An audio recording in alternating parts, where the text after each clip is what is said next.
அந்நாள்களில் மீண்டும் பெருந்திரளான மக்கள் கூடியிருந்தார்கள்.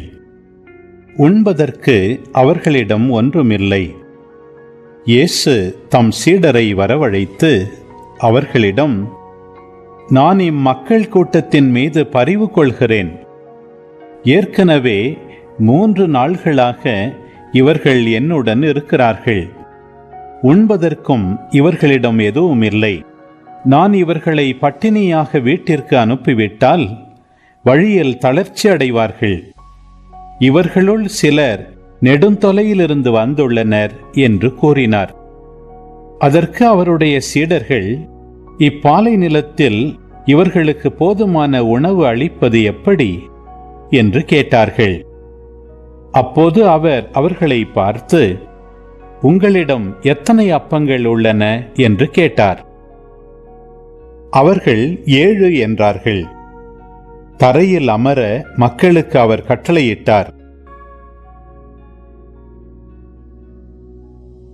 பின்பு அந்த 7 அப்பங்களையும் எடுத்து கடவுளுக்கு நன்றி செலுத்தி பிட்டு பரிமாறும்படி தம் சீடர்களிடம் கொடுக்க அவர்களும் மக்களுக்கு அளித்தார்கள்.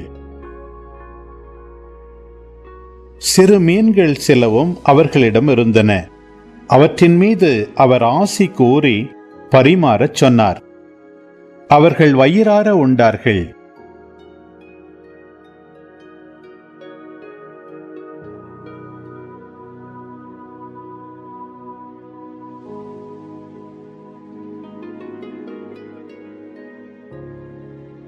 மீதியாயிருந்த துண்டுகளை 7 கூடைகள் நிறைய எடுத்தார்கள். அங்கு இருந்தவர்கள் ஏறக்குறைய 4000 பேர். பின்பு அவர் அவர்களை அனுப்பிவிட்டார். உடனடியாக தம் சீடருடன் படகேறி தல்மனுத்தா பகுதிக்கு சென்றார்.